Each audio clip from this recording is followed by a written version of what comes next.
Buenos días. Hoy día en el área de ciencia y tecnología tenemos como tema, nos informamos del nuevo proyecto integrador, autorregulamos nuestras emociones para comunicarnos mejor y explicamos que los sistemas nervioso y endocrino permiten regular nuestras emociones. Entonces hablaremos dentro de lo que corresponde al área de la biología y el área de la anatomía acerca del sistema nervioso y el sistema endocrino y cómo estos sistemas comparten órganos especiales y permiten controlar las emociones en sus diversos aspectos. Bien, entonces cuando hablamos del sistema nervioso, hablamos de todo un conjunto de células nerviosas, que en este caso hablamos de neuronas, el cual va a formar órganos especiales, ¿no?, que se encargan de la coordinación y el control de todo nuestro cuerpo. ¿Sí? Para poder detectar e interpretar los impulsos nerviosos, ya sean impulsos internos o externos. Recuerden que estos impulsos están basados en la reacción ante un estímulo.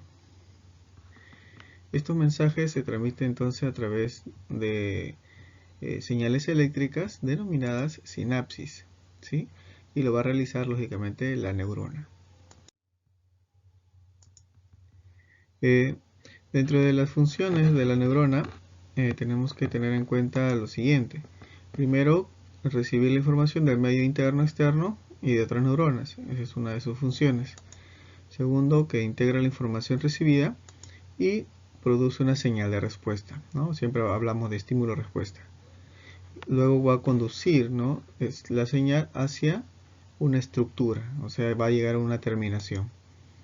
Y después transmite a otras neuronas, ¿no? O glándulas o músculos, o sea, la respuesta se va a transmitir hacia un órgano efector. Bien, entonces en el sistema nervioso vamos ahora a poder clasificarlo. Tenemos el sistema nervioso central, el cual se encarga de recibir y procesar información y generar una respuesta. Va a estar formado por el encéfalo, por la médula espinal, ¿sí? Y en el encéfalo encontramos lógicamente el cerebro, ¿no?, la parte de órganos que están en la zona craneal, y la médula espinal, que está protegido por la parte vertebral. Entonces en el encéfalo se recibe y procesa información sensorial, se inicia la respuesta, se almacena información, a lo que nosotros llamamos memoria, ¿sí?, y se generan pensamientos y emociones. Eso lo hacemos en nuestro cerebro. Y la médula espinal es el que conduce estas señales desde el cuerpo hacia el cerebro y viceversa, ¿sí? También conduce señales o permite el paso de señales. También controla actividades reflejas, ¿no?, los arcos reflejos. Tenemos luego el sistema nervioso periférico, que transmite señales del sistema nervioso central al resto del cuerpo, ¿sí?, y lo hace por vías especiales.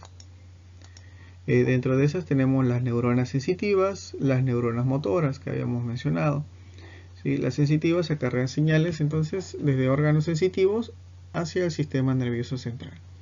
Un órgano sensitivo, por ejemplo, puede ser la visión, el tacto, el olfato, ¿sí? Y las neuronas motoras acarrean señales desde el sistema nervioso central, ¿no?, hacia los órganos del cuerpo, sobre todo hacia músculos y glándulas. Por ejemplo, cuando tú estás en la calle y sientes el olor, un pollito a la brasa, entonces te da la sensación, ¿no?, de agrado, de que te da hambre. Igual cuando de repente ves por ahí un dulce, entonces tenemos esas sensaciones y comenzamos a segregar saliva, por ejemplo.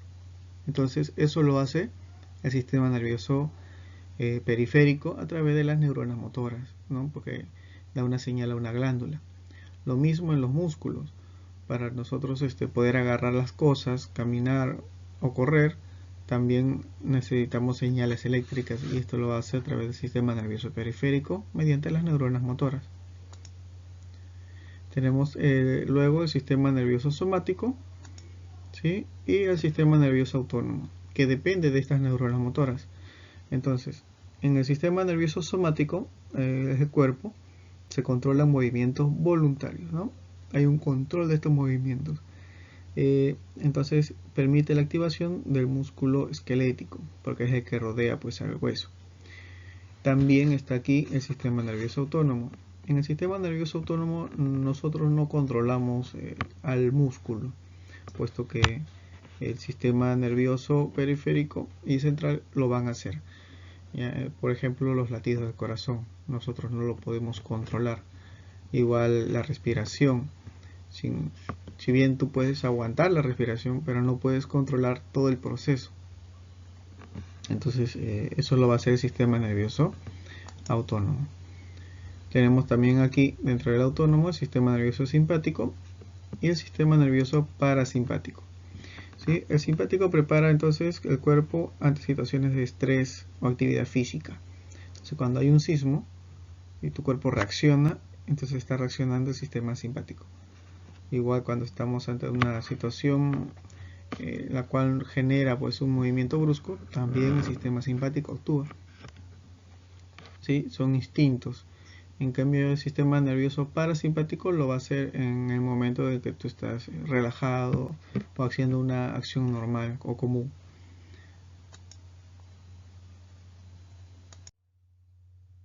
Tenemos el sistema nervioso central. Ya habíamos mencionado que una de sus estructuras es el cerebro y la médula espinal.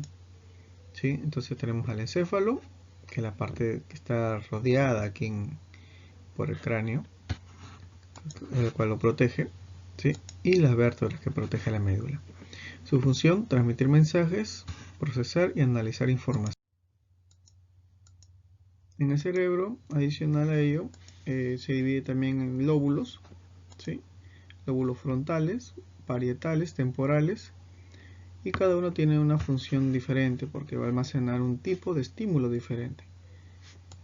Y cada hemisferio, como característica, ¿no?, recibe sensación y controla movimientos del lado opuesto.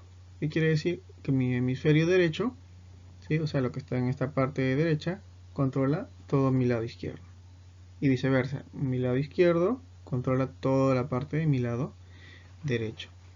Así también se sabe hoy en día que aquellos que activan su lado derecho del hemisferio están asociados a las personas que tienen mayor creatividad y capacidad artística.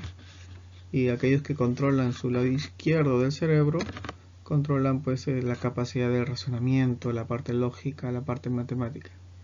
Y aquellos que controlan sus dos hemisferios, entonces ya la persona tiene mayores capacidades para desenvolverse en esas áreas sobre todo.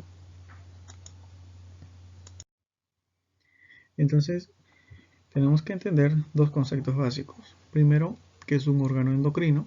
Recordemos que habían órganos exocrinos y endocrinos. ¿Sí? Y el endocrino es aquel que segrega una sustancia, ¿sí?, un compuesto químico denominado hormona, y lo hace dentro de los vasos sanguíneos. También la hormona corresponde entonces a este producto celular que actúa sobre una célula diana o célula blanco, produciendo un efecto biológico, o sea, un cambio.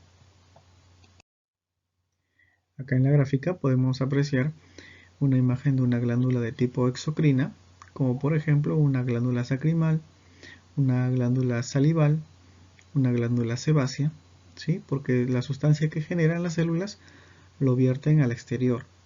En cambio, una glándula endocrina elabora también sustancias, pero esa secreción que se elabora lo vierten dentro de un vaso sanguíneo. Funciones de este sistema endocrino: permite la maduración del sistema nervioso central, mantiene la homeostasis, o sea, la regulación del organismo, el equilibrio, mantiene el crecimiento y el desarrollo de nuestros órganos, ¿no?, en conjunto, y también es parte de la reproducción. En el esquema estamos viendo la ubicación de los diferentes órganos endocrinos, como la glándula tiroides, ¿sí?, a la altura de la garganta. También ahí encontramos la glándula paratiroides. En la parte superior, en la base craneal, encontramos el hipotálamo y la glándula pituitaria. También encontramos por acá las glándulas adrenales a la altura de los riñones. Encontramos el páncreas, que es un órgano que tiene glándulas endocrinas y exocrinas. Tenemos en el caso de los varones los testículos y en el caso de las mujeres tenemos los ovarios. Muy bien, después de haber visto entonces el sistema nervioso y el sistema endocrino, pasamos a ver el sistema límbico. Este sistema límbico está formado por estructuras cerebrales que gestionan respuestas fisiológicas ante estímulos emocionales. Entonces, las emociones van a resultar producto de la actividad del sistema nervioso, van a ser reacciones psicofisiológicas que representan modos de adaptación a diferentes tipos de estímulos. Psicológicamente, alteran la atención, modifican la conducta y activan redes asociativas en la memoria. Y fisiológicamente, organiza la respuesta de distintos sistemas biológicos. Entonces, cada vez que nosotros expresamos una emoción, estamos activando nuestro sistema nervioso y nuestro sistema endocrino para generar esa emoción, ya sea tristeza, sea alegría, ¿sí? Ya sea melancolía, de repente una depresión. Y estas emociones, al momento de activarlas, generan que nuestros órganos funcionen ya sea de una manera adecuada o de una manera inadecuada. Dentro de las emociones primarias vamos a tener el enojo, la alegría, el miedo, la tristeza, ¿sí? Entonces, estas emociones son emociones básicas que van a ser reguladas por nuestro sistema nervioso. Tenemos el caso de la alegría, por ejemplo, es producida por la endorfina y se produce en la glándula pituitaria, ¿no? Y el hipotálamo. Entonces, esta sustancia química, ¿sí? Esta hormona que se elabora en estas glándulas, viajan al torrente sanguíneo y lo que van a generar es un cambio, ¿no? A nivel químico, y lo cual provoca en las personas lo que nosotros conocemos como la sonrisa, la risa, ¿no? Un estado de satisfacción. También la alegría ayuda, ¿no? En la parte de mecanismos de defensas, ayuda también a superar problemas, ¿sí? Cuando nosotros generamos alegría en nuestro cuerpo, ¿no? Comienzan a movilizarse los músculos, sobre todo cerca de 400 músculos, dentro de ellos los faciales son los que se activan. Así también aumenta la frecuencia cardíaca, lo cual origina una mejor circulación del torrente sanguíneo. Se mejora entonces el sistema de oxigenación y se libera gran cantidad de adrenalina, ¿no? Y endorfina, que son pues otras hormonas que ayudan, ¿no? A apaciguar de repente algún malestar. Por lo tanto, van a actuar como analgésicos y tranquilizantes. Es por ello que nosotros debemos tener emociones positivas dentro de nuestra vida. Aparte de la alegría, podemos tener satisfacción, ¿no? Al realizar una acción, gratitud, serenidad, y todas estas emociones brindan un soporte fisiológico y psicológico a las personas. Pero también durante el transcurso de nuestra vida tenemos emociones negativas como la ira, el miedo, la depresión, el asco, la duda. Pero lamentablemente estas emociones negativas también van a ser propicias para que nuestro cuerpo no reaccione como debe ser. Entonces nos genera pues algún tipo de enfermedad, puesto que eh, estas emociones van a actuar sobre el sistema nervioso y endocrino y no van a elaborar las hormonas necesarias para un buen funcionamiento. Por ejemplo, cuando nosotros estamos tristes, eh, vamos a presentar que nuestro metabolismo no va a ser el correcto, ¿sí? ¿Por qué? Porque de repente ya no vas a tener la sensación de hambre, no vas a tener o no vas a concebir bien el sueño, vas a padecer de insomnios, ¿sí? Un cerebro deprimido, dice, activa más de 70 regiones cerebrales, porque tienes que recordar, pensar, ¿no? Genera sufrimiento. Las lágrimas que se liberan sirven para liberar tensión y ansiedad acumulada en el cerebro. El cerebro triste genera menor cantidad de serotonina. Entonces son sustancias que al ser mínimas no va a generar pues bienestar dentro de tu organismo. Como vemos en la imagen, un cerebro, cómo se activa en las zonas rojas, la alegría, mientras que la tristeza tiene mayor activación. Bueno, entonces hay mayor gasto energético incluso. Muy bien, Entonces hasta aquí nuestro tema del día de hoy. Espero que se encuentre bien de salud y nos estamos viendo en una próxima sesión. Cuídense.